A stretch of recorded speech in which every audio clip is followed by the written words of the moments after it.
Got a Zinli Hong 9125? Love how smooth it is and how easy it is to drive, but hate how it's not steering anymore? Watch on. If you're experiencing any of the following, you may have to replace the servo. The car will usually throw an error code when there's a fault. A flashing ESC receiver light and no drive from the motors. Basically, it cuts you off and doesn't let you drive without steering.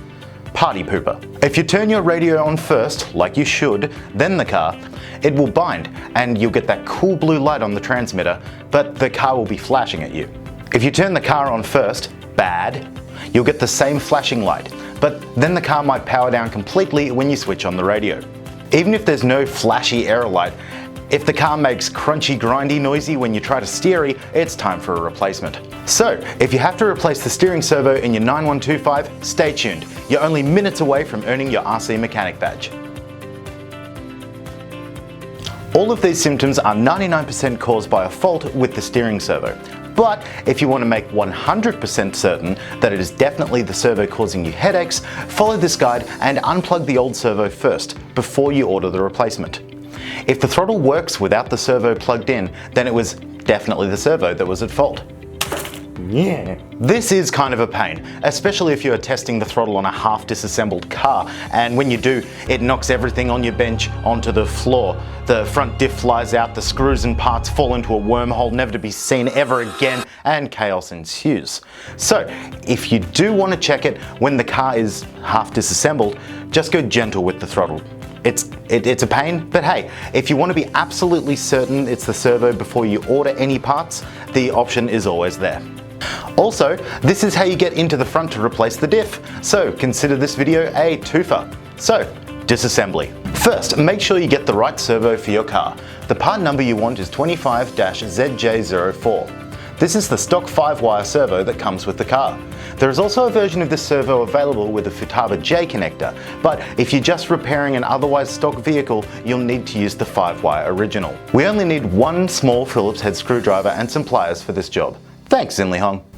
An electric screwdriver or low power drill with an adjustable low torque setting will make this a lot easier, and it makes you look more knowledgeable in YouTube videos. Start by taking these two off from the front bumper. They are the same size, so group them together.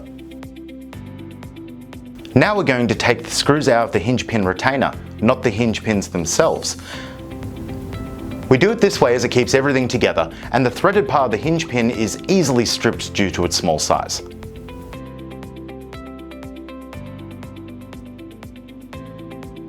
With the hinge pin retainer removed, we can now get to these two screws. They are the same size as the other two from the bumper, so put them all together.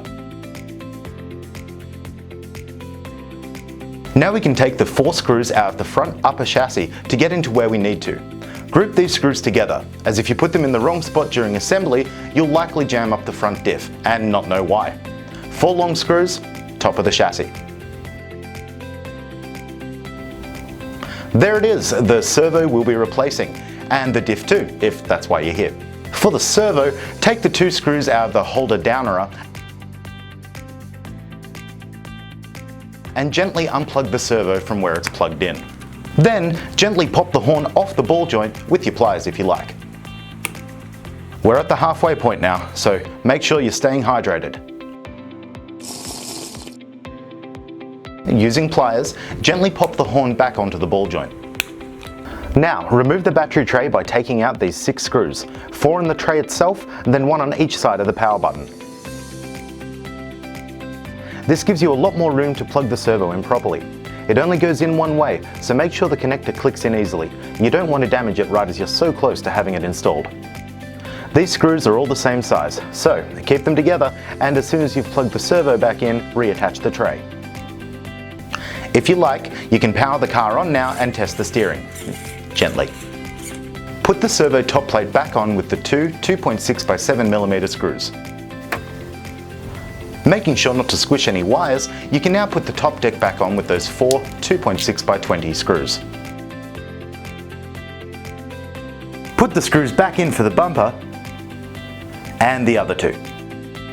While we're here, it's a good idea to check the other surrounding screws are in properly.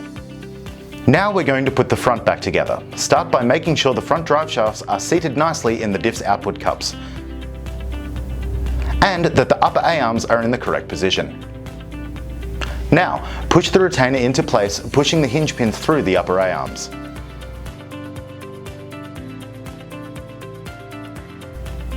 Put the two 2.6x8 countersunk screws back in that retain the retainer. Cross your fingers and turn the remote on, then the car. If you've done everything right, you should have steering again. Congrats! You just replaced the servo in your Zinlihong 9125. If you want more RC DIY stuff and reviews and action, give us a subscribe. Cheers, bye! Okay, now to gently...